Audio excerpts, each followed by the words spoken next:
Assalamualaikum warahmatullahi wabarakatuh. Kembali lagi di channel Detektif Aceh.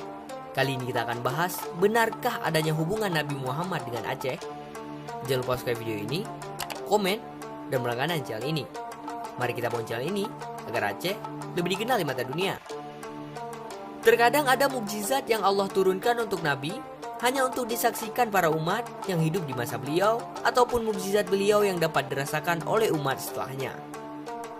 Salah satu dari mukjizat ini adalah kepengetahuan Nabi akan masa depan. Tentunya, banyak riwayat yang mendukung mukjizat ini sebagai bukti kenabian beliau, baik persaksian yang tertulis di dalam Al-Quran ataupun para sahabat-sahabat beliau. Perlu diketahui bahwa sebenarnya Nabi pernah menyebutkan nama satu wilayah yang bahwa ke depan wilayah ini akan menjadi negara Islam dan akan banyak memunculkan para ulama dan wali-wali Allah. Nama wilayah ini dalam sebuah hadis Nabi yang sampai saat ini belum diketahui sanad dan perawinya adalah negeri di atas angin, atau disebut Aceh. Adapun kebenaran berita ini tentunya harus kita teliti lebih mendalam lagi. Apalagi, siapa dan kapan hadis ini muncul pertama kali tentunya harus diteliti kembali. Dilansir dari sebuah situs website tulisan dari Nursidah, tulisan ini diawali dengan sebuah hadis. Rasulullah SAW pernah bersabda, yang artinya bahwa sesudah aku meninggal, ada sebuah negeri di atas angin samudra namanya. Apabila ada didengar kabar negeri itu, maka kami seluruh engkau menyediakan sebuah kapal membawa perkakas, dan kamu bawa orang dalam negeri itu masuk Islam serta mengucapkan 2 kalimat syahadat.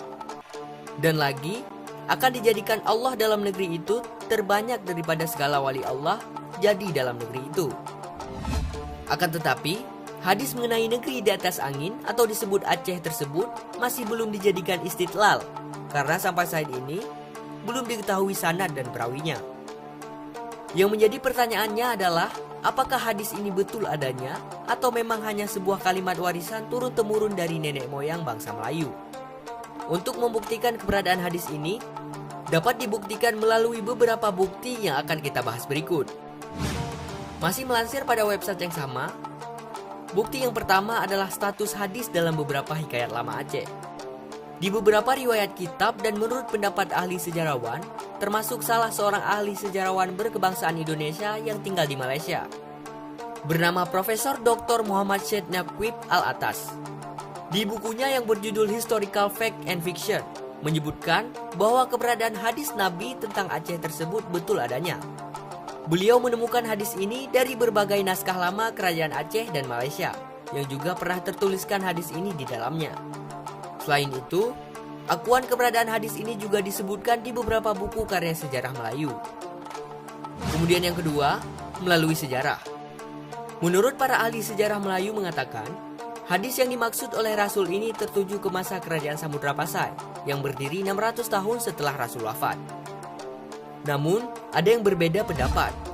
Hadis yang dimaksudkan oleh Rasul ini tertuju ke masa Khalifah Umar bin Khattab pada abad ke-7, yang mulai masuk ke jalur ujung Sumatera, yaitu Aceh, tepatnya di Kerajaan Perla.